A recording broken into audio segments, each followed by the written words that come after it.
एक दिन वीर नाम का एक छोटा लड़का अचानक अजीब सी स्थिति में जगता है। वह किसी अस्पताल के कमरे में पड़ा है और उसके चेहरे पे ऑक्सीजन मास्क लगा हुआ है। जैसे ही वह आंखें खोलता है उसे लगता है कि कुछ बहुत ही अजीब हुआ है। वह मास्क उतारता है और चारों ओर देखता है, लेकिन कमरे में कोई नहीं है। यह सब बिल्कुल शांत और सुनसान है। कमरे की दीवारें मटमैली और खंडहर सी हो चुकी हैं। वीर को समझ नहीं आता कि ये क्या हो रहा है।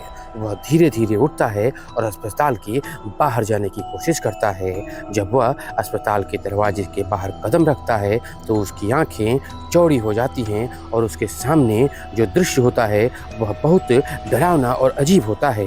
बाहर पूरी दुनिया बदल चुकी है। अस्पताल के चारों ओर अब जंगल जैसा दृश्य है, जहां झाड़ियां, पेड़ और घास उगी हुई हैं। सड़कें पूरी तरह से जंगली झाड़ियों से ढकी हुई हैं और दूर दूर तक कोई इंसान नजर नहीं आता। वीर को समझ में आता है कि वह अकेला है। उसने सुना था कि कभी कभी ज़ॉम्बीज़ के हमले के बाद लोग गायब हो जाते हैं। यह उसने फिल्मों में देखा था, लेकिन उसने कभी यह नहीं सोचा था कि वह खुद ऐसी स्थिति का सामना करेगा। वीर को यह भी समझ आता है कि वह अब अकेला है और हर दिन उसे नई नई कठिनाइयों का सामना करना पड़ेगा।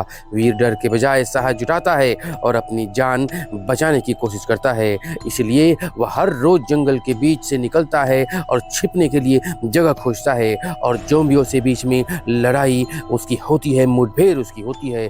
एक दिन वीर जंगल में चलते हुए एक कुत्ते से मिलता है, जो भी ज़ॉम्बी से डरकर भाग रहा होता है। वीर उस कुत्ते को बचाता है और कुत्ता अब वीर का साथी बन जाता है। वीर और कुत्ता अब मिलकर ज़ॉम्बी से मुकाबला करते हैं। कुत्ता वीर के साथ हर कदम पे चलता है, उसे रास्ता दिखाता है और उसे आने वाले खतरों से आगाह करता है। वीर को यह समझ में आता है कि इस खतरनाक दुनिया में दोस्ती और साहस उसकी सबसे बड़ी ताकत है। हर दिन वीर को नई चुनौतियों का सामना करना होता है, लेकिन वह कभी हार नहीं मानता। लगातार जंगलों से बाहर निकलता है, खाने पीने के वस्तुओं का जुगाड़ करता है, ज़ॉम्बी से लड़ता है और हर दिन उसे नया ठिकाना, नया घर तलाशना होता है। क्योंकि वह इस पृथ्वी पे अब शायद अकेला ही बच गया है, लेकिन फिर भी उसके अंदर यह जुनून है कि शायद कहीं कोई बचा हो। उसे ढूंढने के लिए वो दिन रात निकलता है। हर सुबह एक नई परेशानी और एक नई दिक्कत का सामना करता है। आगे की कहानी के लिए आप हमारे चैनल से जुड़े रहें और कहानी अच्छी लगी तो लाइक शेयर सब्सक्राइब करना ना भूलें। जय हिंद साथियों।